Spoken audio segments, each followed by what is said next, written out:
Right, welcome in, people. Wow. What a game. I guess, it wasn't much of a game until it was something near the end. Do we even talk about the ending, or do we just kind of skip it and then just talk about everything else? I don't know. Well, first of all, I go ahead, Bobby.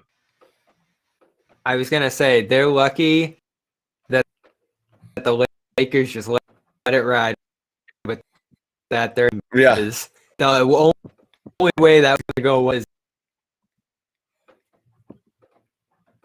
in take caught because that got way too close.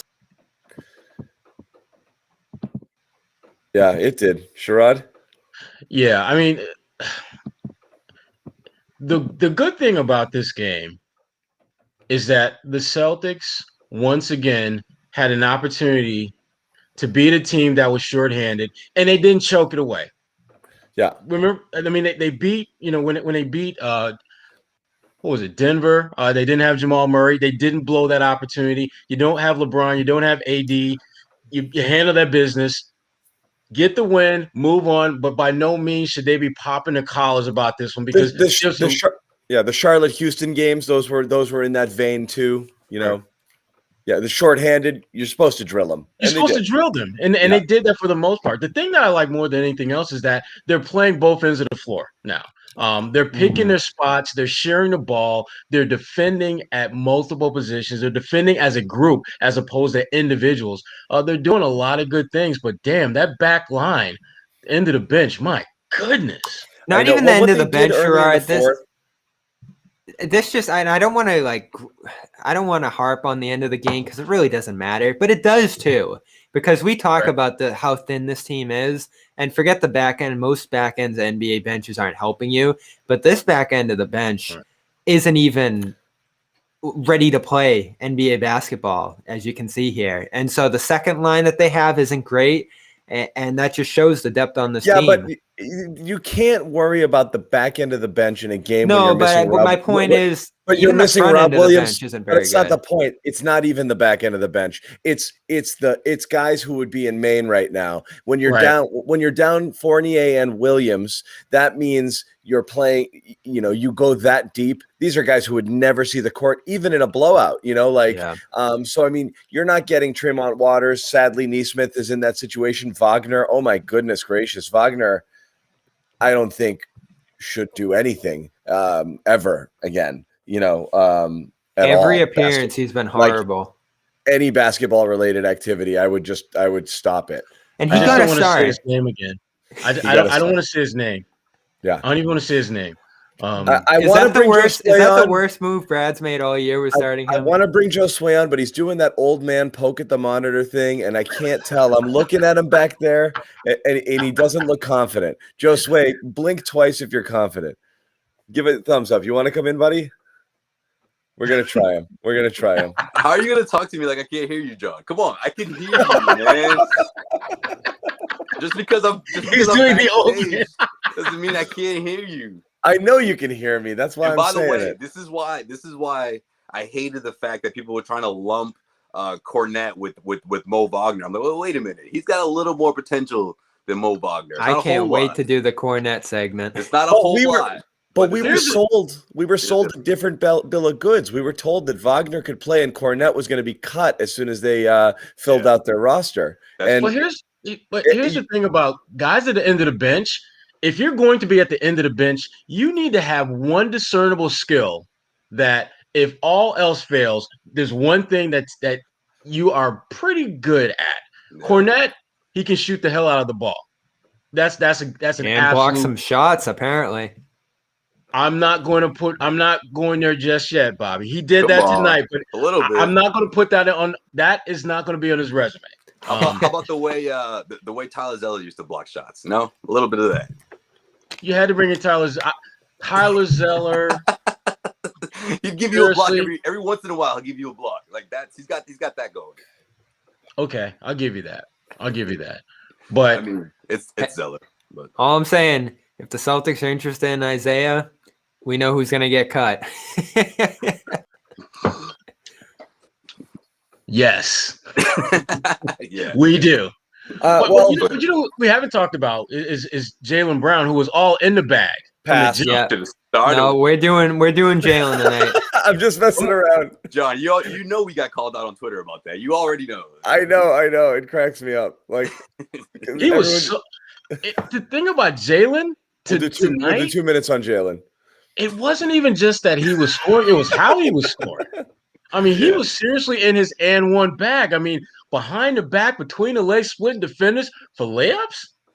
I mean, this was the Jaylen Brown special tonight. He was really good, really good. I honestly, he can keep those in his bag. I just like it when he's just in shooting in rhythm, and he was doing, it was that early season. I feel the complete opposite. Early season Jaylen. I like when he goes to the basket too. I don't like when he gets super fancy because he's still, he had 6 turnovers. He's losing the ball off his leg on a lot of those moves, but I like him when he's aggressive and attacking, or when he's, when he's quick and decisive to shoot. And Bobby disagrees with everything apparently. This is exactly what I want from him. I want him active, on the ball, involved on every single play, taking a ton of shots every game because he's this efficient. And I saw Jared Weiss tweet this out. This was the most efficient game for a high volume shooter in Celtics history. No one has ever shot this efficient, shooting 15 or more shots. And only 32 players have done it in NBA history. Now he came in garbage time and hit a few more. Oh my God! How important was that bucket? How important was that bucket in garbage time? Like they needed something, and that was a difficult shot. I mean, he's driving, but he's off balance. He clearly get bumped, and he's one-handed off the glass. That was a really tough bucket. They absolutely had to have it too. So I'm going to look up NBA history players who have shot this efficient on 20 shots. I'm sure it's a very short list. Yeah, Jared he had 36 points in like 30 minutes. My goodness, he was bananas. I think he's like the 32nd player to score that many points off of. Seriously though, I mean, something like that. Who's more efficient in the NBA right now? Like we're talking centers when it comes to guys who are this efficient. Right. It's unreal. Mm-hmm. Who? No, no question. But I was thinking of John down the stretch when that last basket, the way he caught it, I was like, whoa, that might be a turnover. He's gonna lead with this. If Jaylen loses the ball, this is a 1-possession game. Well, I think it was a 5-point game, but still too close for comfort, right? And I'm thinking if Jaylen loses the ball here, opening segment, going in on Jaylen Brown. I would not have done that, but he made it. He would have thought about it. He wouldn't have done it. You would have mentioned it for sure. No question. No, that's not right. I love Jaylen. The knock here is that we don't talk about Jaylen when he has one of those like 25-point games because he played well.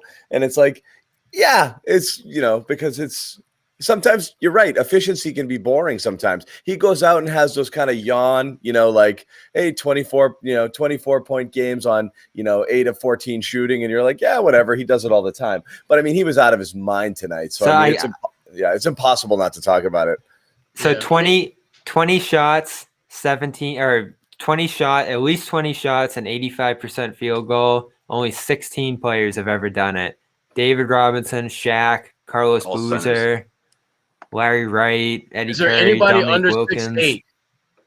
Well, Klay Thompson and Gordon Hayward have done it, believe it or not. Gordon Hayward did it with the Celtics. Did it here. He shot 17 to 20 in a game. That's funny. The greatest game he ever played. Who else? Kareem, Giannis, Will. We'll leave Gordon. We'll leave Gordon alone tonight. No, but you're right. I mean, look, there's other guys out there too who are doing this, like just in terms of efficiency. I mean, Luka, Beal, Curry. They're all shooting close to Jaylen's percentage for guards. Zach LaVine actually higher field goal percentage. So there's a lot of guys having seasons like Kawhi. Also Booker's out of his mind. So there's quite a few non-bigs at or around 50% shooting this season. So it is, and a lot of guys who make a lot of their bones not at the rim either. So I mean, Jaylen's been phenomenal, but there's a bunch of guys this year who are actually absolutely lighting it up. There's also a bunch of teams that aren't playing defense. Yeah, I mean, the year of no defense changes every year. Like the Lakers have the best defensive rating in the league, but in past years, that would be maybe 4th, 5th, maybe. I think right now the Lakers, who have the best defensive rating, it'll be like the worst defensive rating for an NBA leader ever since they've been keeping track of that stat. And it's hard to call this team that we saw tonight the Lakers. You know, I mean, whatever stats are associated with this team, it certainly doesn't apply here. We do need to mention, now that we have a bunch of you guys in here hanging out with us, we are doing it. We're going to do it again. We're going to do this locker room thing. Locker room. We are sponsored by Locker Room. Okay. We went in the other night. And we went for it. Josue made it a full 8 minutes before falling asleep in the chat. We have the source here. We need to see what happened. That's how you do me, huh? Josue, I thought of tonight just putting a still of you in the screen here and see if anybody noticed. I did a solid half. So you fell asleep on the air. He had himself muted, and I'm thinking like, oh, he's just being respectful and quiet. No, he was knocked the hell out. Yeah. I was tiptoeing out of there a little bit. Yeah, he texted me. He's like, so I'm gonna I didn't even see it. Yeah. No, I spoke for a while, and I was like, little by little. You know, when you're at the party, you're trying to make your way out. You know, you don't want to make a huge scene. So yes, we do know Josue. Now we do. Exactly. So I see people freaking out about the collapse blasting Brad. I mean, it's funny to laugh at, but I mean, come on. What do you do? Wait, who blasted what? Wait, everyone's blasting. Everyone's blasting Brad online. Time out. I didn't finish. The Locker Room, let me just get the message out. Oh, yeah. Go ahead. Sorry, guys. So Locker Room, it's an audio-only app for those of you who are new to it or new to the show. If so, welcome. But do two things. Go to the iOS. Go download this on the iOS App Store. It's not available on Android yet, but download it. And we will put a link in the chat here, and you guys can come join us and hang out. And we will. What you get to do is you get to be part of the conversation. So you raise your hand. We put you on the stage with us, and we talk basketball. So it's kind of our post game show overtime. We're going to carry it out after we talk here for a little bit. So definitely come join us. It's been fun. We've done it every game for the last few games. Even with these late games, we're really big in Australia and Indonesia. These guys friggin' love these West Coast games because they're getting out of work. Yeah, they're getting out of work and hanging with us. Right. But the rest of you, if you want to hang. If you haven't talked yet or you haven't joined the chat, please do. We want to hear from more of you. But Bobby, go into what you were talking about. People, all I gotta say is people are blasting Brad. What do you want them to do? Who was blasting Brad for what? People on Twitter, they're freaking out because they blew the lead. People on Twitter aren't real, Bobby. Yeah, I know, but there's a lot of them. Like this isn't just one guy. I'm seeing. Yeah, you're right. But again, if anyone's in the chat thinking that, or anyone's on Twitter saying that, again, you don't want to bring the starters back in too soon. You don't want to bring the starters back in at all. If they had just made one basket down the stretch there, they would have been fine. When you empty the bench like that with a 27-point lead against the Lakers that don't have LeBron, don't have AD, Schroeder had like an infected foot and he was limping out there. I was stunned he played. Yeah, there's no reason in the world why your end of the bench guys should not be able to maintain a 27-point cushion. That's all there is to it. I mean, that's unacceptable. I can't put that. And the only thing that I would say, maybe Brad should have gone with the core guys a little bit earlier. But to me, that's just being nitpicky. Because in his shoes, why should I have to do that? You're NBA players. I'm literally asking you to hold down the fort. You don't have to step it up. You just be adequate. That being said, the only thing I'll say, I agree, Bobby. Anybody criticizing Brad for playing your bench in a 27-point game, I mean, that's ridiculous. But I will say the only thing, if you're Brad, you do want to say with the caveat, like, guys, I do want you to play, but let's not just be smart. You don't shoot in the first 10 seconds of the shot clock. You know, like I know we don't get lots of action. You got to play smart. Work the ball around, get a good shot, play a real game, kill some clock. Play as if it's a real situation. But when you see Tremont Waters getting the ball and like, oh my God, and he's Lakers were getting close with 3:50 to go. They weren't killing any that's clock. What I mean. Like Tremont's pushing the pace and shooting early in the clock. At that point, you just pull him out. Like you don't have to do the wholesale change, but you call a timeout and you say, you have to stop this. Like you are killing us. And Edwards, guys, individually, this is a disaster. Like, slow it down. That's the only thing I'll say there. You know, I think that's what makes it so frustrating, because it's like you look at the starters and it's like they gave you a good enough cushion to close this one out. And you know what? Just like what was it last week when I applauded Brad for keeping the starters in at the end of that first quarter because they weren't playing so well, but he wanted them to figure it out because they were playing the damn Minnesota Timberwolves. I believe it was that game. Like, in that same regard, the second unit, garbage time squad, whatever you want to call them, that's their job. You're supposed to take care of that lead. And you know what? For the starting unit, you got to beat up on them in practice next time, you know, or they're not going to have much practice, right? Next time you guys can get in 5-on-5 or whatever. I mean, that's because they're going to need that. I mean, the starters need to be in a space in the postseason, or even heading towards the end of the regular season. They have to feel in a space where they can say, okay, if we have a good enough cushion, we can trust these guys to take over. We trust these guys to close this one out. And they have to be ready for that as well. You know, this is why it matters, Josue. Because, again, these guys that we're talking about don't matter, but the guys above them aren't that much better off that bench. Like tonight, Romeo, Grant, Semi, those kind of guys that were playing bench minutes.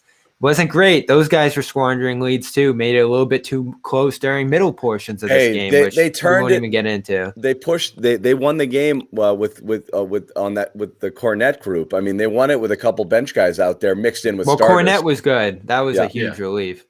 But I thought Jaylen was done. Like, Jaylen shouldn't have grabbed his 40-piece tonight. Like, he should have been done by then. Like, you know? No, but when Fournier was with that group a week and a half ago against Charlotte, they actually extended a lead in a blowout. So it was a different story then when you had an extra starter who could run with those guys. The best part about that last group that was out there is it gives you yet another receipt as to justifying why certain guys will not play when you can empty the bench. Like number 20, because I'm not going to say his name, number 20 for the Boston Celtics, I don't want to see him out there again all season. Now that's the second guess, playing him over Taco. That's what the fans is that Wagner's number? I had to go look it up. Okay. That's when they gave Hayward's number away. Think about this, though. We've seen Taco on the floor, end of the game, plenty of times. We have never seen a squad with Taco on the floor. If I'm Taco tonight, like this. I'm having a conversation. This is my role. Exactly. I mean, and Taco can be like, you do realize that doesn't happen when I get in the game, end of game, right? You do know that, right? Right. Come on. Yeah. Come on. And that isn't the first time this happened this year. I don't know. I couldn't remember the game, but there was another game. There was a walk of shame game earlier in the year too. It might have been Washington. There was. It happens again. Like I said, it's when you have two, starting caliber / top 7 players out. What you're bringing in off the bench, even in those blowouts, is totally different. But it's we know this. Look, they were thin. Then they traded for Fournier. They're still pretty thin, but you are still looking at least eight. How many players? Obviously, the starters plus Fournier plus Tristan is 7, and then you feel pretty good having Pritchard out there as well. And you're Kornet now. You're about. I'm not there, Bobby. I'm not there. Just not there. Can we do it? What, the Kornet segment? Can we do it? Yeah. Aren't we kind of doing it? Yeah, I think we did already. I want to rise him. Listen, Bobby, let's go all in on Kornet right now and just get it out of our system, because we're not going to get many opportunities going forward. You know that, and I know that. So let's get it out your system now. Come on, let's have it. So I was stunned the last few games ago when Tristan Thompson came back and Kornet was taken out of the rotation, because you were stunned. You were stunned? Yes, I was stunned. I thought they would continue to funnel him a few minutes a night, especially on a night like Portland on Tuesday. Can we do this without hyperbole? Pick and roll. Can we just say he played okay and do this without hyperbole? I think he's an awesome defender. I don't even have a graphic with him with a green shirt yet. He's wearing red. Again, three assists here. They won't even give me an updated graphic. I'm looking at. He's wearing red here, Bobby. I think you got the silhouette. I'm gonna pull my Rasheed Wallace card and just say Kornet played well tonight. That's what everything you say about him. Kornet played well tonight, and then leave it there. Every time it's the opposite of Wagner. Every time he has played so far, he's been good, and Kornet played well tonight. Yeah. I mean, look, from the very beginning, whether it's a 3-point shot or the hard screens or heck, even the good hands passes. Yeah, it's solid. It's good. You know, when someone's in foul trouble, when someone's not available, and Robert Williams, but it's not Kornet ideal. Played well tonight. You know, it's not ideal. That's it. All I'm gonna say is I could see him back with the team next year. I think he does a lot of things they like. I think he fits a great role there. If that happens, that's the end of the. He's got nice size for Taco, man. I think I played well tonight. You guys, all right. I might be too high on him, but you guys are definitely too low on him right now. I just think if we're gonna go through likely scenarios right now, I think it's more likely Kornet is playing like in Spain than he is on the Celtics. Wow. Well, let's put it this way: if he's back with the Celtics next year, that means Danny did not get done what he was planning to get done in the offseason. Because I can guarantee you, Danny anticipates he will have an upgrade over Luke Kornet next season. All right. I feel very confident in saying he plans to have an upgrade over Luke Kornet next season. Let's put this on tape for training camp 2021. I like him a lot more than you guys. I'm not saying Bobby, why that's not the plan. I don't disagree with that. My question there, Bobby, is why do this to your reputation? Okay, like, listen, I was not waving. Why is this the hill you want to die on, the Luke Kornet hill? I thought this guy was out the door when they got him. I didn't know anything about him, but I've watched him play in 5 or 6 games now, and he's done good things pretty much every minute he's been on the floor. I think he's a valuable rotation piece at that position. I swear, I think you do this intentionally. Hey, I got some supporters in the chat, I think. You like him as your second center or your third center? Third center, for sure. Okay. I was going to say, if he's just second, that's a problem. Well, again, all right, so let's make this a real conversation. That's what I meant about the Taco thing. If he's back next year, then Taco's gone. You can't have 2 of those at the end of the bench, right? I mean. So let's say Rob's about to miss some real time here, which seems even though Brad said he's day to day and he's not worried, but let's just assume he's going to miss a lot of time. Well, who knows? I think they got to do more tests and stuff like that and see what it is and be cautious. I would definitely be cautious with it if they could. Yeah, especially this close to the playoffs. Yeah. Say he's going to miss 3 or 4 games here. I feel pretty good about Kornet taking those minutes. I'd start him. Robert Williams. Bobby. Wait, time out. When you say you feel good about him playing those minutes, are you saying you feel good that he can give you comparable production or impact of Robert Williams? No, I'm saying he can step in and be a good backup to Tristan. No, he tried to bail you out too, man. Sherrod, you tried. I did. I did. You saw that, right? You did. I said, "Here's the preserver." I'm like, Bobby, take it. He's walking you back off the ledge, and you're just running right out to it again. This is what Kornet gets for 4 blocks, 3 assists. Teammate. Yeah, I'm trying to help you. He got the hoodie on and everything. Jeez. This is the Kornet segment Bobby wanted. I'm just saying, Bobby, put it this way. I guess I just need a few more games out of him to do an Robert apology Williams, camp from you 3. Robert Williams played well tonight. Robert Williams is probably the 3rd or 4th, I don't know, whatever you want to say, biggest reason for this turnaround, or at least a significant part of it. Like taking him out of that and just plugging in Kornet, that's a tough. I'm not glad Rob's gone. I'm not going to do that. Sure, you're not. I'm just saying. With or Rob's without out. Daniel Tice, you could either have Mo Wagner or Luke Kornet here. Bobby was so excited to share that with us in the chat today that Rob was out. He was so excited because he got to get Tristan to start and he got Kornet. Tristan played a good game. He did. Tristan's good run here. I will do it. We can do a legit Robert Williams shade to a whole nother level, man. I know. We can do a legit Tristan Thompson is good segment because I expect Tristan Thompson's playing his best basketball of the season post-COVID here, right? This is the Cleveland Tristan Thompson that I was expecting. Much better, right? But you knew it was going to happen in LA too. You knew he was going to be feeling himself in LA, except for that free throw. Even without LA, this was a 2022 audition for LA. He's like, hey guys, come get me. No problem. You don't want Drummond. You don't need Drummond. Come get me. This is the goods. You saw when he dapped up. You saw when he dapped up LeBron. Yeah. Come on, man. I know you saw my phone calls and text messages. You never call me back. What's going on? Well, this is a good night to next season. I'm going to LA. Let's do this. This is a good night as a reminder that we really wanted Drummond here, just because if you can take a guy like that, you take him. I never did. We all wanted him. I can pull the tape and see that we all wanted him. Most we were all fans that wanted him. It was like a cop out. It wasn't like desire. It was just. Well, this is my thing.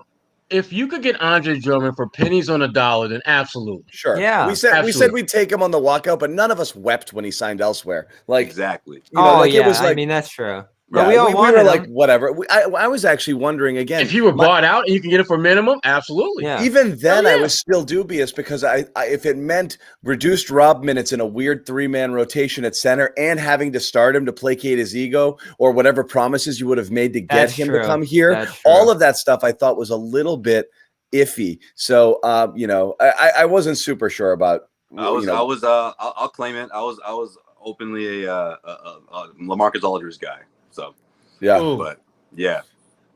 I was one of the guys who would just take him if he would come. Now, Tristan, we didn't know what Tristan would be able to provide at that time. He was still low, and he did not play all that well before he went out. He has played sensational since he's come back. Well, you know what they're doing more of though now, Bobby? I mean, they're attacking the rim, and when the defense collapses, they're either finishing with contact or they're fighting Tristan. And Tristan is doing a good job of making himself available, giving them an alternative to throw the rock to. And he's passing it out. Yes. But we didn't see that good hands to grab some of those passes, man. Like one of them in particular was Marcus Smart. Man, that lob, I was like, Rob Williams could get that. I mean, but Tristan Thompson, like he had to go out and get that. And whether it's in traffic or whether it's down low, behind the back from Jayson Tatum. Oh, man. Right. Like, for him to even weed that through. But again, credit to Tatum, but also credit to Tristan Thompson for grabbing that through those Lakers hands, through those Lakers defenders.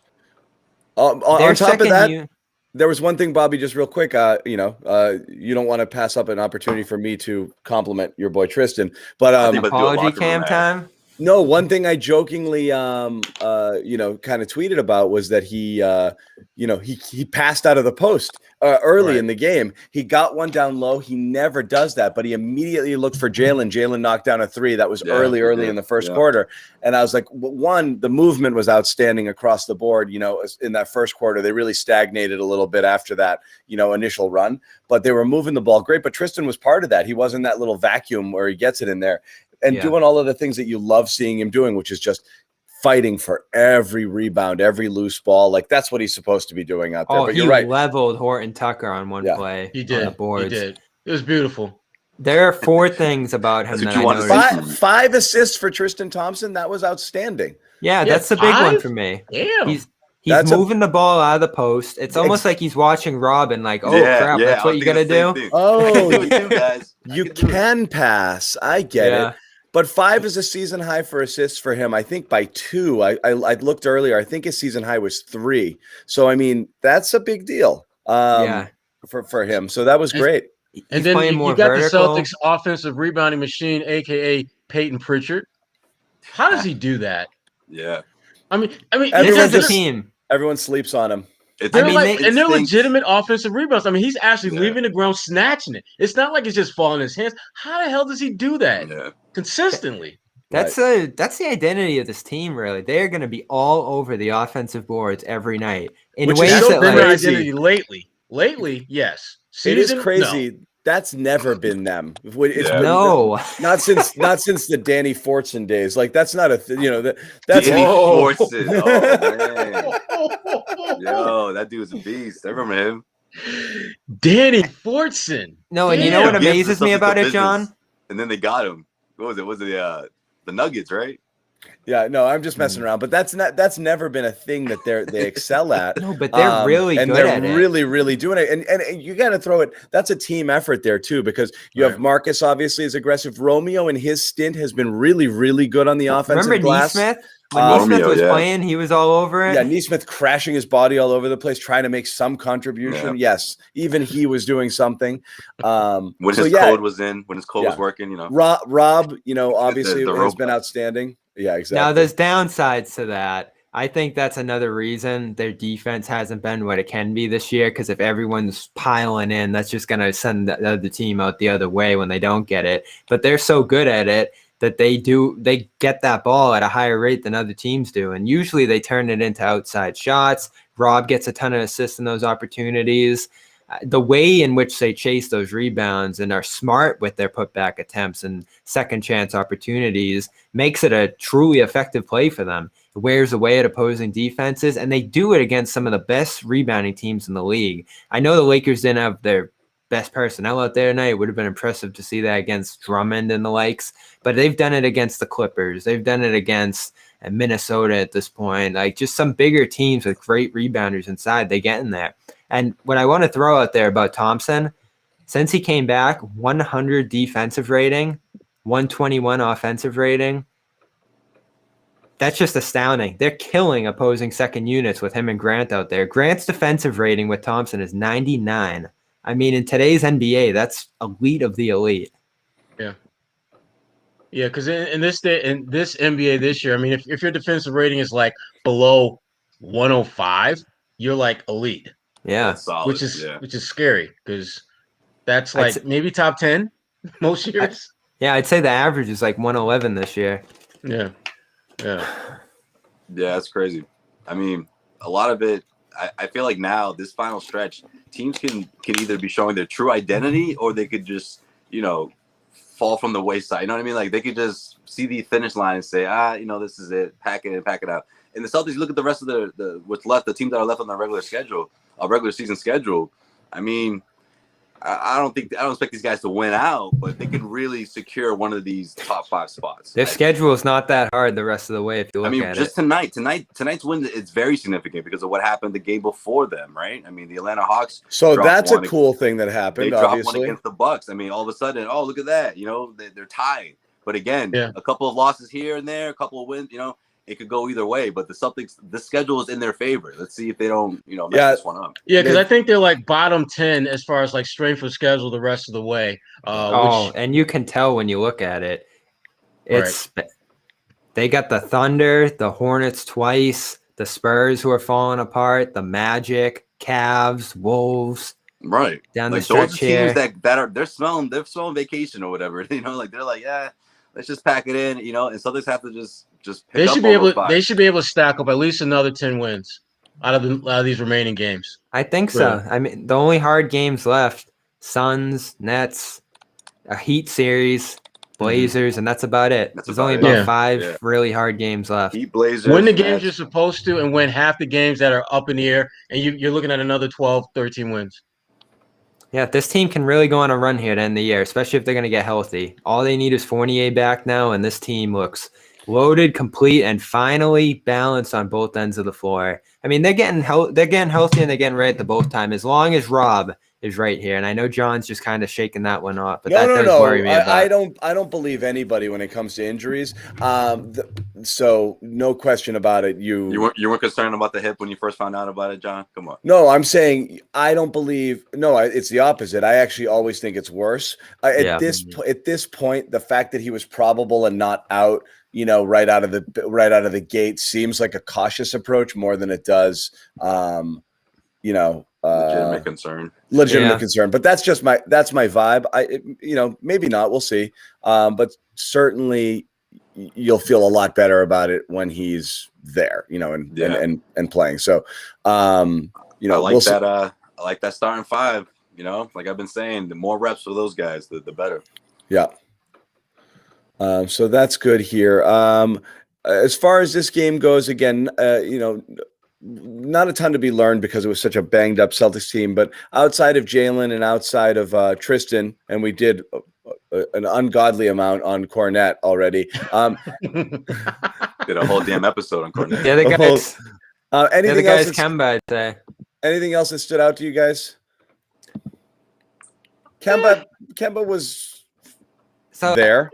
He had 7 assists, which was good to see. But the other thing, the streak of assists with Kemba, I think that's like it's real. It's 6 straight games now, I think, with 5 or more or 6 or more assists. I forget what it is, but it's definitely something real, and it's definitely something that Sherrod talked about it last game. Definitely matters because you're talking about him kind of redefining himself and making an impact in some way, whether it's in the way that he's normally accustomed to. What's funny is I think was it Shaq saying it? And who cares what Shaq and Barkley say? They don't watch basketball. I don't even think they watch the games that they're talking about on the night that they're on TV. But I don't. I really don't. I literally don't even think they're watching the Celtics game, when they go to talk at halftime. But he was saying Kemba's around 18 now. He's got to get himself to 22 points per game in the playoffs if Boston's going to go anywhere. And I completely disagree with that. I don't think that that's what he needs to be at all. I would actually rather this version of Kemba that takes the offense when it's there, and is a little bit more of a facilitator and does more things. We saw his line last game, the rebounds and assists. I'll take 7 assist Kemba. I'll take 7 assist, 14-point Kemba any day. Depends on how we get those 14 points. I mean, tonight he was 4 for 7 shooting, and that's great. Yeah. But if he's like 4 for 17 shooting with 14 points, different. It's not. But that's why I'll take efficient Kemba. It worries me. So I can never tell whether it's a decision for Kemba saying, I'm doing what the game needs and I'm going to shoot less, or he feels for some reason he can't get his shot. Because that's always the worry is like, is there anything physical behind him feeling that like, I can't get to my spot today, so I'm not going to be trying as much? Or it's just this isn't a game where you need me. JB's hot and I'm just going to move the ball around. If it comes to me and an opportunity to score, I'll take it. Was it a passive game for him in that regard? Is he deciding that he wants to, this is how he wants to play it? Because when he has these really low shot games, sometimes it's matchup. It's like, specific, but I don't know. Why do you think those kind of come up from time to time? Well, I think tonight, this was more about end of the road trip. JB's got it going on. We're just going to ride him all the way back to Boston and get this win. But I think you're right, John. I do think that he does have games where the matchup more than anything else dictates how aggressive he is as far as looking for a shot. But again, that gets back to what I was saying the other day about how I like the fact that Kemba is figuring out ways to contribute and not have to score to do so. Because I think when he first came here, that's kind of what they were expecting and looking for him every single night. And I thought that was a problem with that because remember, in Charlotte, he scored a ton of points, but he wasn't efficient with it. Yeah.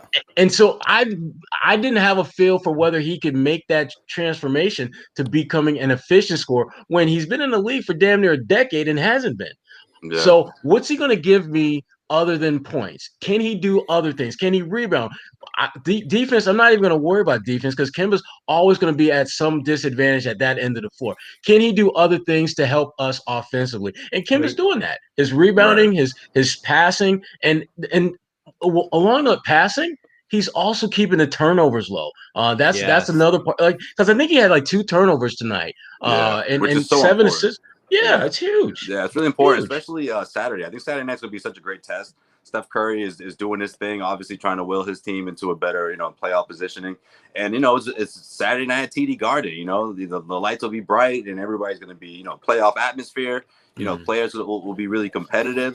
And I think this is a great opportunity for Kemba to demonstrate what he can do if he's not, the most best, the greatest defender against shiftier guards like a Steph Curry. I think it's going to be interesting to see how Marcus Smart, is able to defend that. But of course, Kemba is really interesting because on the offensive end, like you said, Sherrod, and we talked about it the other night. I mean, if he's not feeling it, if he's not hitting those 3-point shots, he has to be effective offensively to get guys their shots. Make sure guys are put in their good position to score while also, of course, taking care of that basketball. Jaylen Brown, sometimes he's racking up those turnovers. John, you talked about it. We saw what happened with the team as a whole. How all those turnovers in the second half, how the Lakers were able to come back. I mean, you can't do that against the Warriors. You can't really do that against any team at this point of the season for the Celtics team trying to find this identity or at least turn this final stretch here. They just can't. I just think they have to clean it up more. Obviously, the second half, you walk away from this Lakers game thinking that, but also you go into this Warriors game implementing cleaner basketball offensively and specifically seeing how Kemba Walker is going to do in this matchup against Steph Curry. They got to stay on the string defensively. I mean, that to me, we can go through all of the great scoring that JB's doing and Tatum is killing everyone and Kemba's keeping turnovers high, assists high and turnovers low, but it's their defense that's winning them these games. You know, they've been like bottom 5, bottom 10 for a good part of the season. You look at the last 10 games coming into this, I think they were like maybe 4th or 5th in defensive rating. It's all a choice, though. You know, like I know Bobby will talk about personnel, and certainly Tristan has helped. It's really all a choice. You could see early in this game, their rotations, they were just moving. There weren't a lot of early looks. Then they fell out of it a little. You didn't call timeout once. Yeah, then they fell out of it a little bit, and you could see all of a sudden LA started getting some early looks. So, it's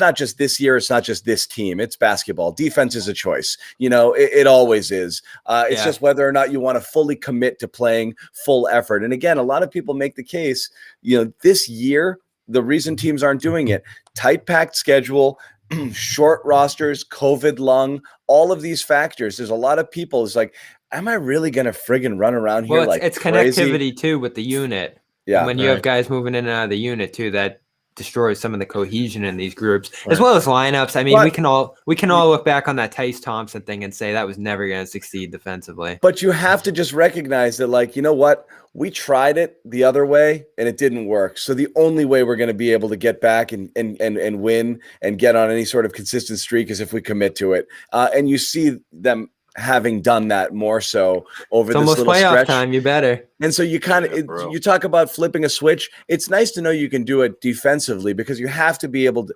That's the most perplexing thing about this team all year. Like, it's so easy to bitch about the offense and not getting enough scoring from the bench and this and that, but ultimately just decent defensive effort and two superstar players should have this team 10 games over 500 without really trying. You know, but look at all these games that they lost to Washington's and, you know, and New York and just, not New York's not a bad team, but I mean, how many bottom feeders have they dropped games to by just not showing up or not giving it an effort? Way too many this year. So sure. I want to throw in one more thing on Kemba. The stats are just astounding for him this month because if you look at his numbers, it's probably the worst shooting month he's had since the first month coming in off that injury. Yeah. But it's the best he's fit with the offense when you think of assists, ball movement, rebounding, stuff you talk about, just finding a role within that unit, defense even. He's been a part of an effective defensive group with this team.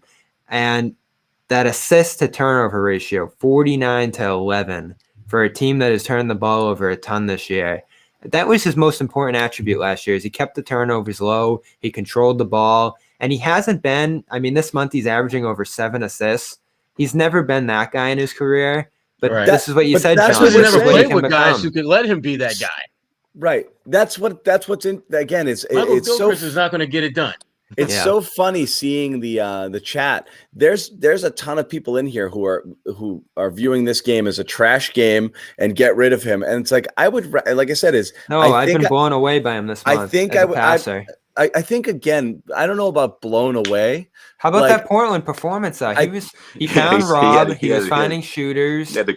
He had to address that right away. That was funny. But like I said, there's no reason to make the point with hyperbole. Like, Kornet's not starting, and I'm not blown away by 7 this is a guy for a guy who dishes 4 assists a game in his career to be getting 7 every night now, that's significant. Again, it's 7 assists. You can't get blown away by an average number from him. From a point guard. From him, I am. But you can be happy. You know, he had a good game tonight. Okay? He's a score first point guard. He's been that his whole life. Now he's adjusting to become a facilitator. Well, this is the conversation Bobby, we're having. Right. We can't ignore the fact that he's got a significantly better cast. Yeah, he did last year too. Yeah. And he was learning how to play with those guys last year. Yeah. But it would be, again, Kemba doing a little of everything versus, and again, that's where I mentioned it to start. You see the low shot attempt. Like, you love this line from Marcus Smart, right? When he's got, more assists, 8 or 9 shots, 4 of 8, like, that's a great Marcus Smart line. Is it a great Kemba Walker line? That's what we're trying to figure out now. Are you comfortable with this version of Kemba if this is what you get? And every once in a while, or do you need, as Barkley said or Shaq said, the guy who is doing that, but also pumping in 17, 18 points a game, versus 10 or 12. You might need a little bit more output to tick it up, but also have that other stuff, because 23 point Kemba, I think, is gone. He's averaging about 17 for the year now.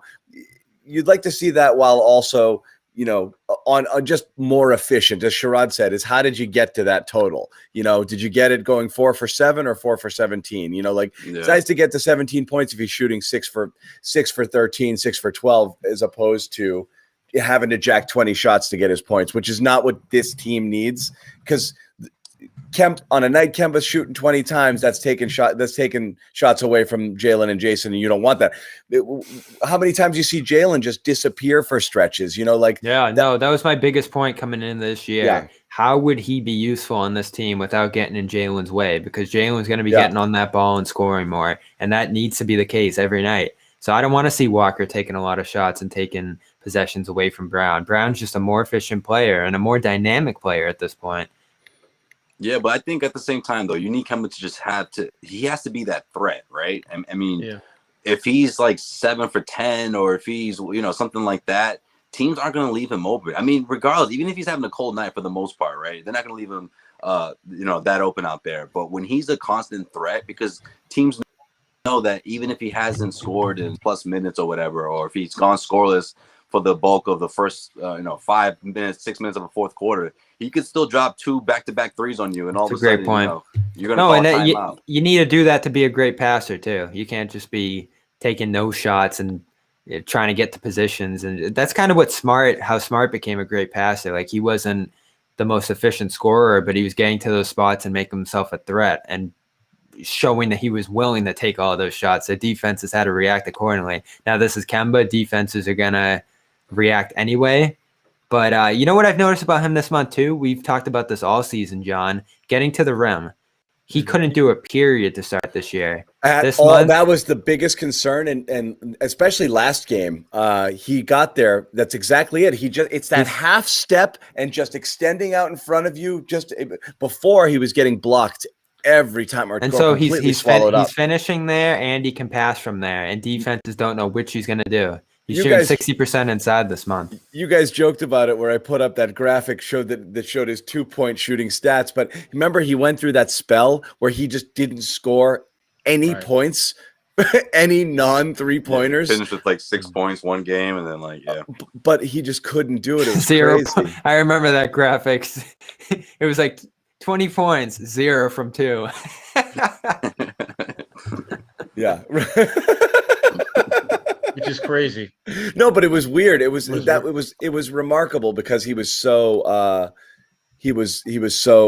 so inefficient early. So yes, seeing him get to it's again, like Sherrod said, how he's getting his points. I'm going to tell everybody again one more time, because I feel bad. Actually, we got a ton of people in the room for 1:30 a.m. So we will keep it going a little while longer. I don't want to totally bolt, but it is late. It is a school night, and we do have to head over to locker room, and we will be doing that soon. So again, just a reminder to everybody, guys. Some of you guys, I'm starting to get mad at you. Like, you're in here all day long.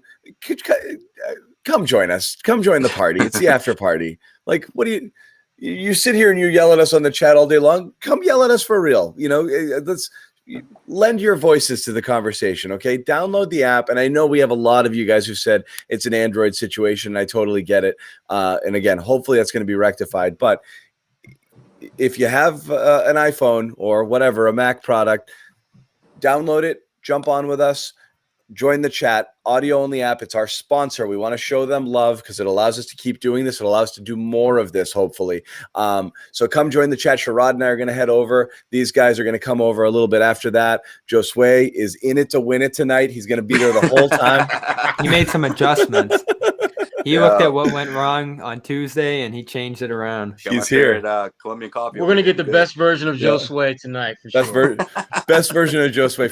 First 5 questions, all at Josue. You got to keep him engaged. If you give him a chance you don't want Josue standing up at the 3-point line. Okay, we got to run we're going to run some sets for him early. Yeah. You think I'm not there, and then I'll come in and I'll laugh at one of your jokes. Or I'll I'll have a retort for you. So I found this interesting. I appreciate tonight. you laughing at my jokes. Thank you, though. I know Sherrod mentioned Payton Pritchard tonight, who quietly did have a pretty good game. He did.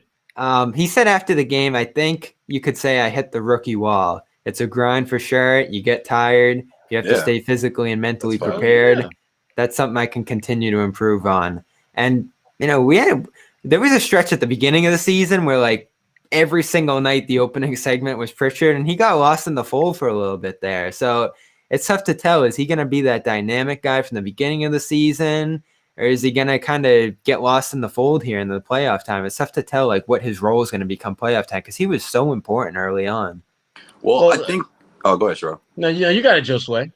All right. Well, I was going to say, I think he's starting to get back to getting the ball in his hands more often. And I don't know if that was a little bit of more experimenting between Brad Stevens and his second unit, and obviously trying to deal with Jeff T.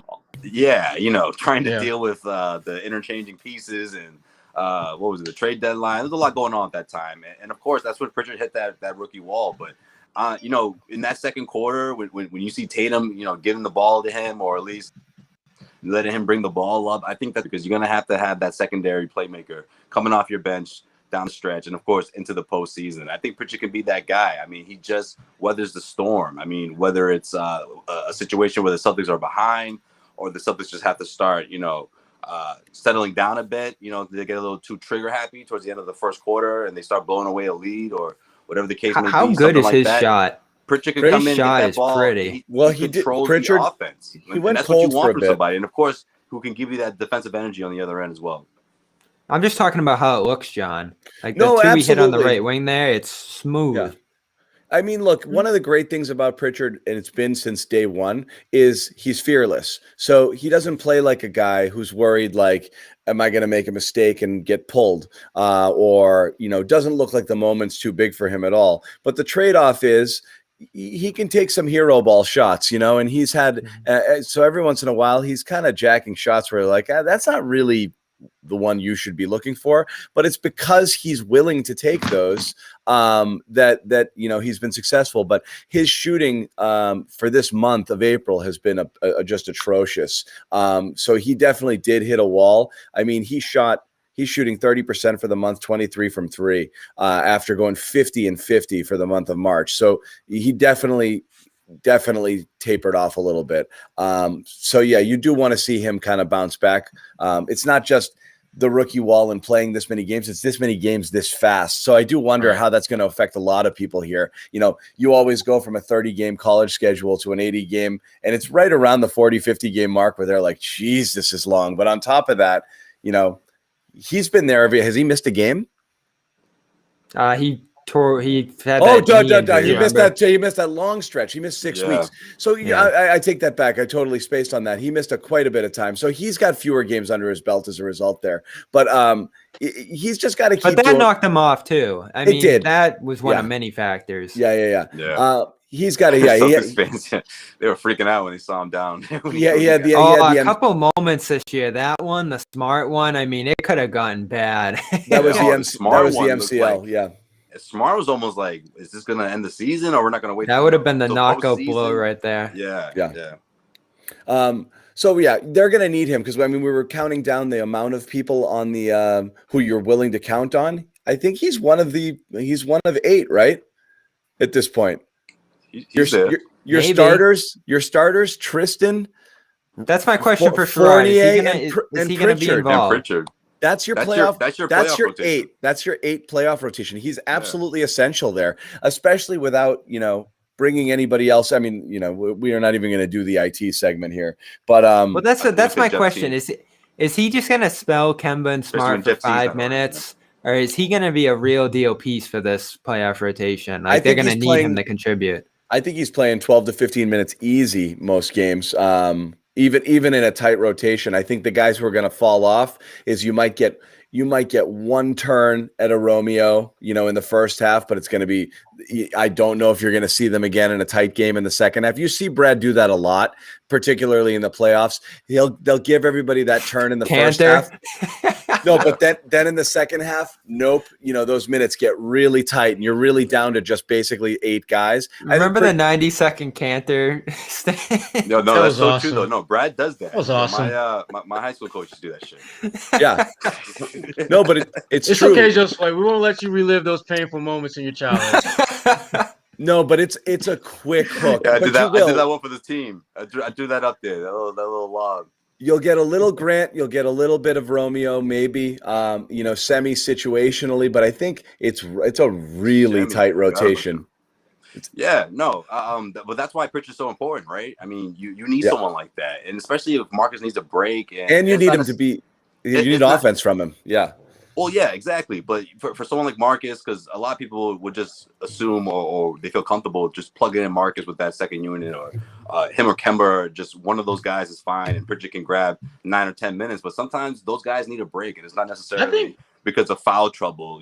Maybe they just need to just check out for a few minutes. I think that's when Pritchard, that's a valuable piece to have, especially towards the end of the regular season and going into the playoffs. I think Pritchard's playing time is going to be predicated to some extent on Fournier, who has the ability to be a playmaker. If Fournier is in the game and he's rolling, and him and Smart and Kemba are playing well together, we may see Payton Pritchard not play much at all in the playoffs. I wouldn't be shocked if Brad. I'm thinking. I wouldn't be surprised if Brad shortened to a 7-man rotation where Tristan and Fournier are the only 2 that come off the bench. Yeah, I want this rotation as conference finals. Yeah, maybe. I want this rotation as short as possible come playoff time. Me too. They can't mess around with those Romeo minutes, John, and even Pritchard at this point. Can't mess around. They can't. Their margin for error is too slim. Brad usually does, right? Even when he lost Hayward last year. I know he usually does, but this year feels different. It's a quick hook. You need it simply because you can't play those guys 40 minutes every game. The math doesn't work out. You have to spell Tatum and Brown. Well, Fournier helps it now. So we'll see. Fournier helps but also, it. I get the feeling that Grant's going to be like his, Grant's going to get in there. He's getting 20 easily. But you can hide Fournier in a lineup that you can hide Romeo in a lineup that has Fournier and another starter because you're not throwing out, 5 guys out there and they're like, Kornet. who the hell is going to shoot here? Right. You have to pick one though, don't you? Like it's not going to be Romeo and Grant and it's probably just going to be one of those guys. Based. It'll be matchup based. But just look at the regular rotations. If you have Tatum kind of coming back in at the end of the first quarter to start the second, you could have a Tatum Romeo lineup in there, and then Jaylen comes in and spells somebody. Like it's still playing. Fournier's still on the court. Like I think you're still doing that in the playoffs. But you're right. It's in that second half in the close games. It's that quick hook with those guys. But again, the reason we're having this discussion is, there's no question Pritchard is in the circle of trust. I think for this unit, he's, he is the circle of trust. Circle of trust. I think he is. He's in the cot, people. He's in the cot. Real quick, just once you're out, you don't go back in the circle, right? Just a notification here. We had opened the locker room link, and the app crashed momentarily. We'll be putting up a new link. So anybody who went in there, you probably got booted and wondered why. We're putting up a new link shortly. And that'll be the one that we're going to migrate to as soon as it's working. So I'm just waiting. Okay, it's in there, and I believe it's been put in the chat as well. So the latest link is the correct link, and this one is, I believe, working. The room is open. There you go. So we're going to head over there in a few minutes, but we're going to kind of go around the world here for another thought, for our final thoughts. Sherrod, we'll start with you because we're going to be exiting shortly. Yeah, a good win because it was just that, a win. And they need to start stacking them as many as they can. The schedule, as we talked about earlier, the schedule is going to work out in their favor, I think, where they're going to get some opponents that are beatable. And again, this Celtics team, at worst, when all said and done, going into the playoffs, should be the 4th seed. I think that's where they're going to ultimately wind up being. And if they got to play the Atlanta Hawks in the first round, okay, take that. It's a tough one. Take that. Let's go. Let's go to that trip. No. Yeah, no, in all seriousness, though. But I also believe whether it's the 4th or 5th seed that they end up in, it's the attitude. Like, keep this going, Celtics. Go into this Golden State Warriors game thinking, look, let's blow these guys out. Let's put a message out there, national TV. They can do it. a lot of these nationally televised games, I mean, the Celtics have raised eyebrows, but then they've, blowing leads here and there. They've done things that make people like Charles Barkley, go on air and say, they need Kemba because they're looking from the outside looking in, or if you're watching a game every 4 or 5 games, you're wondering, well, maybe that's the missing piece here. Whereas guys like us, we watch the games every single night. We realize that it's the roster is there. There's talent. It's enough to sustain the defensive level, the defense that we've been seeing the last couple of weeks, and I expect that on Saturday. So that's what I think is going to happen against the Warriors. I'm gonna call another win for the Celtics. I think so too. Yeah, Curry's been a tough assignment though. Yeah, He'll get 40. He'll get 40. Yeah. They need to separate right now because while you're in fourth, tied for fourth, you're losing that tie break to Atlanta because you've dropped a couple games to them already this year. But on top of that, you're still they are 1 game up in the loss column from 8. So you're still dangerously close to play-in territory. You need a 3-4 game cushion from that 7-8 thing. So they're doing it now. I mean, this is what? Is this 5 straight?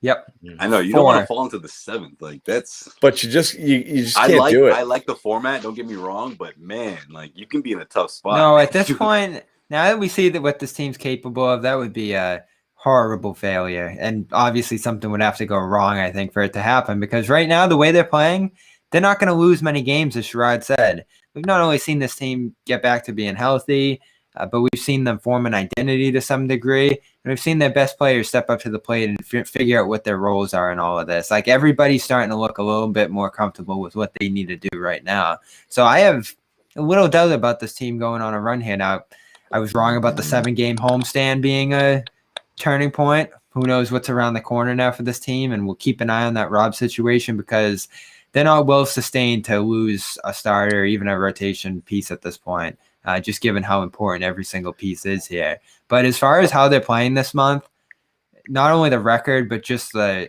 offense and defense and attitude, like everything you look at here is awesome.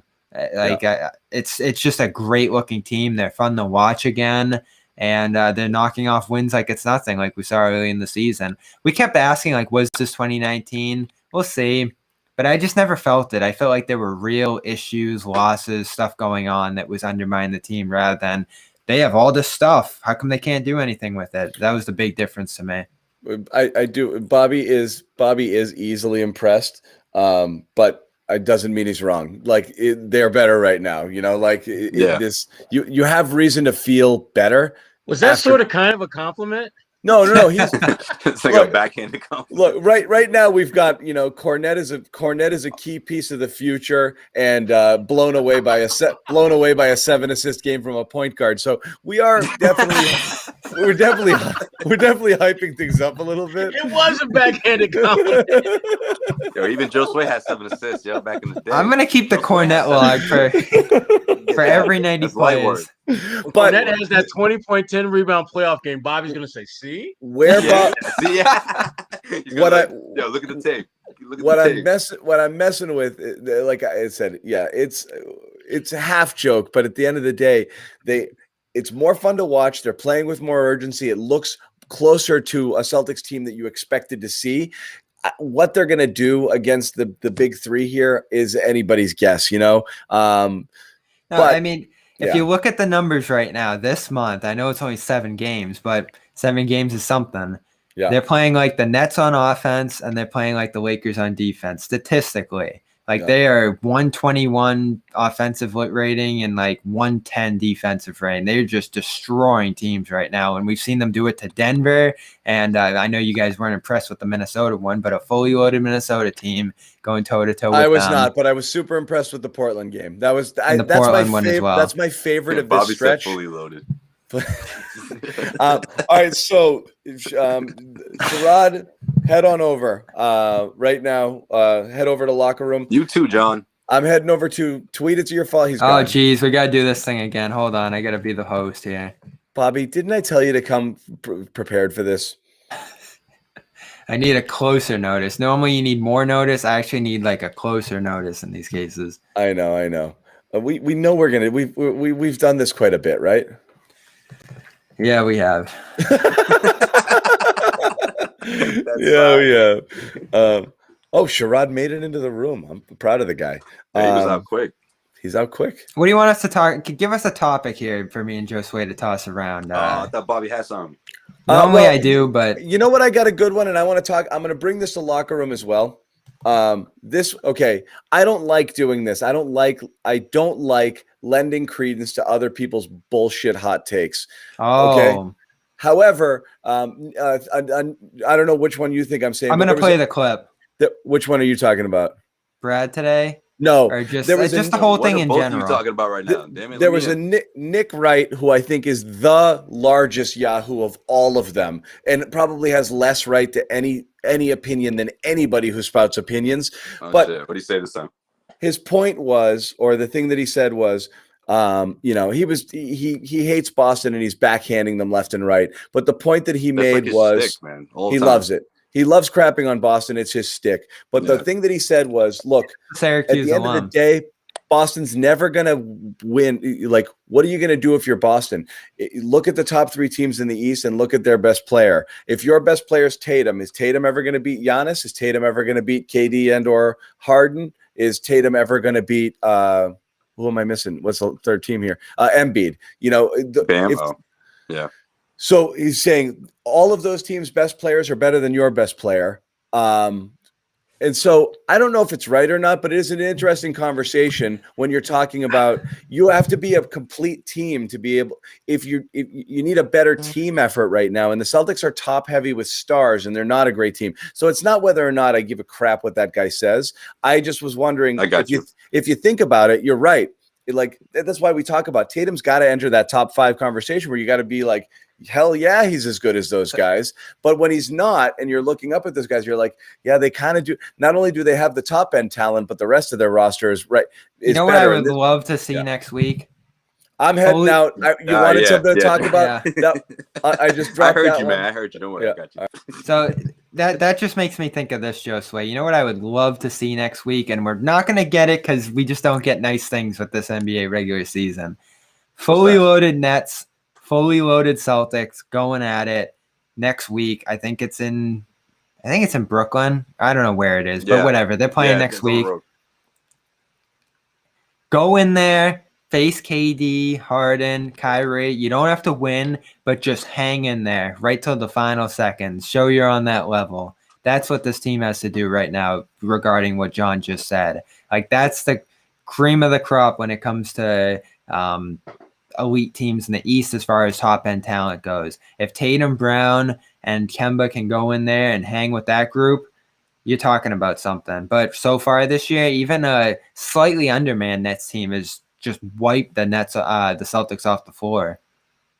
Yeah, I mean, we sort of talked about this last season, or at least we talked about how the Eastern Conference has got significantly better, right? And of course, the Celtics, I mean, whether people agree that, Tatum's going to be a top 5 guy or not, I think we all agreed that at least the Celtics and Brad Stevens are going to most likely put together that team that has a top 10 guy, full-fledged top 10, whether people want to put him top 5 or not.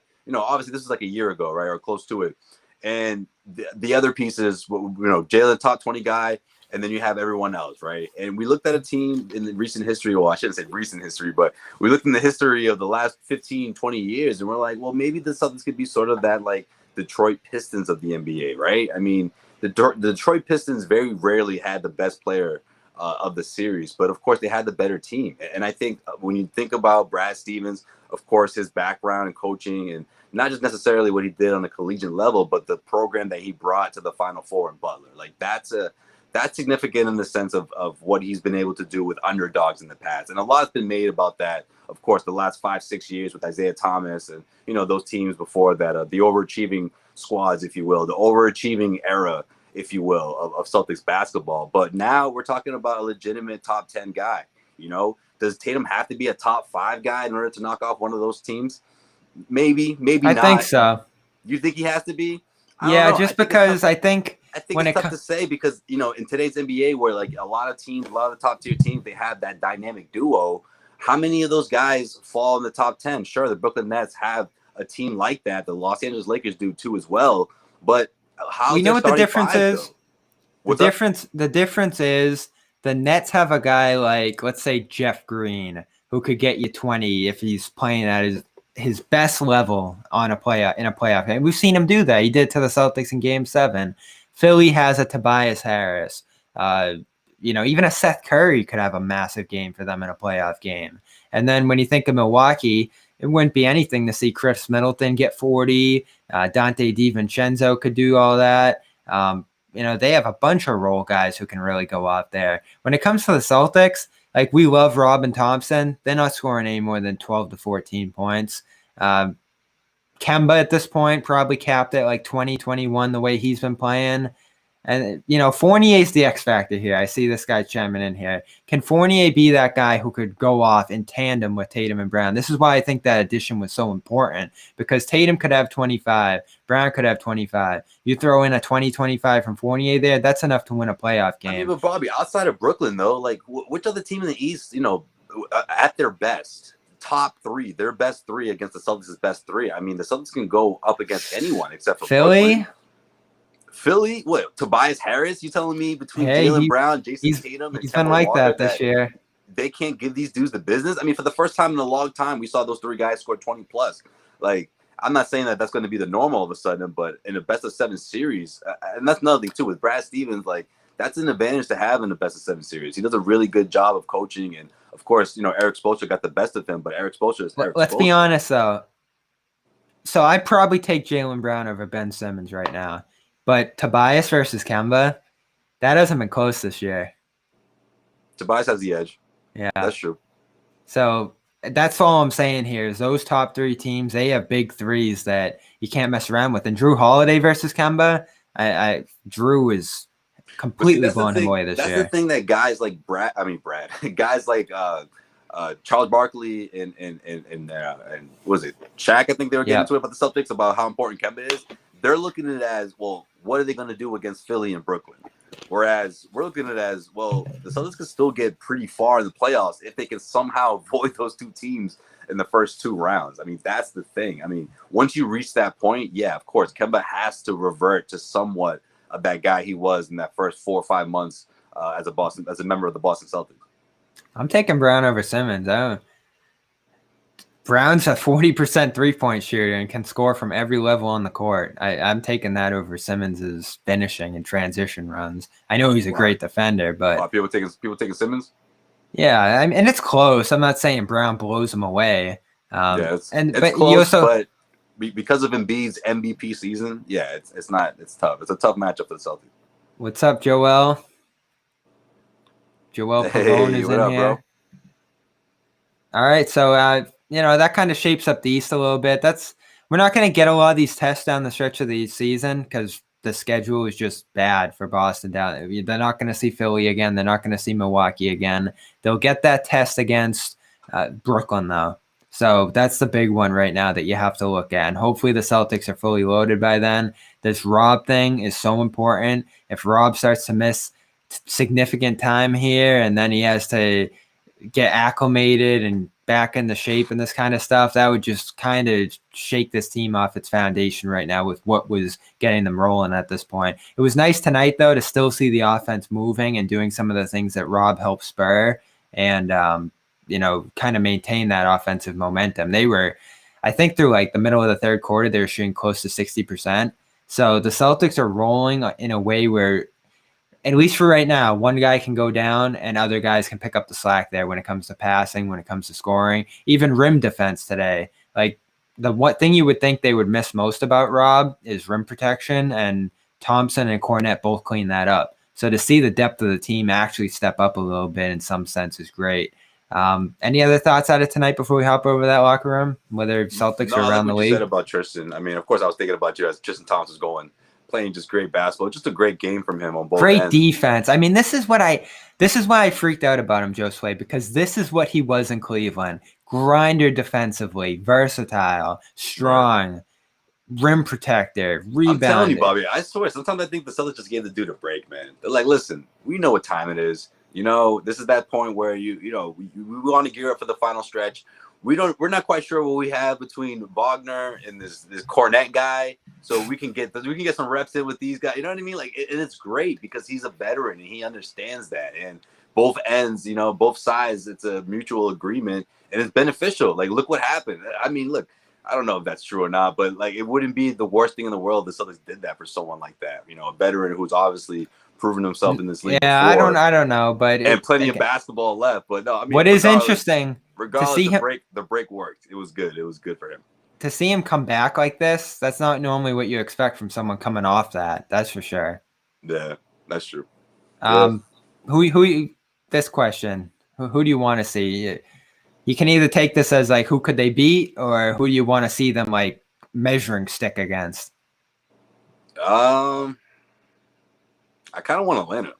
I think that's a good test right there. And then after that, let's just see if you could, because again, you got Trae Young, you got a young big in the middle. Like there's that dynamic where the Celtics could be really challenged, and of course you have outside shooters. I mean, the Celtics throughout the course of the regular season, defending the 3-point arc has been an issue. So you get a little bit from Brad's perspective. Brad will be like, you get a little bit of everything of some of our biggest challenges this year in that first round matchup. I think you just want to go to Atlanta. That too, maybe a little bit of that. You don't want to be seeing Charlotte. You don't want to be seeing. I honestly, that didn't even cross my mind till Sherrod brought it up. Sherrod was like, "Oh, well, Atlanta." I was like, "Oh, yeah." Atlanta, well, what's interesting is two of the real possibilities are. It's like a roulette right now. You got Miami in one. You got Atlanta in one. But then if you hit the wrong one, you're going to Charlotte. Yeah, but Bobby, after what happened last year, bro, and I don't know if it was you or Jimmy, but I was pretty passionate about it after one of our live broadcasts. One of these post-game shows, I was like, man, Miami, Toronto, like that would have been the best road trip. Like, the best I love Toronto. Traveling 4 or 5 days in the first 2-round matchups. I mean, what more do you want? I mean, Philly, my fault. Philly's a good time. Philly's not bad. You got Philly first round, then it was Toronto, and then Miami, Eastern Conference Finals. That's the dream right there. I don't think New York's in the cards because they're not good enough, but that would be fun.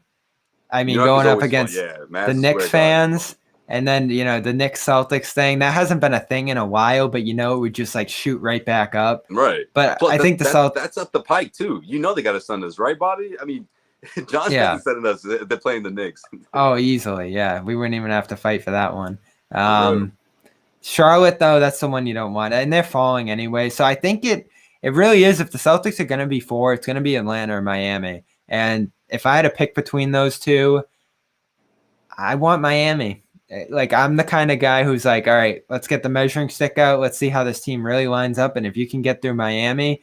The tricky thing is there, though, if you have that 7-game first-round series, and we saw this with after Toronto last year, I think we underrated how much that Toronto series took out of the Celtics, that if you do run up against Miami and go 7 games first round and just squeak out of there, you might be going up against a team in Brooklyn that sweeps through Charlotte or something round 1, which isn't advantageous. So I guess I would take Atlanta out of those ones and just try to beat their defense because I still don't believe in it, although they've been very good this year. But yeah, we've gone on long enough. We weren't even talking about Atlanta. That's true.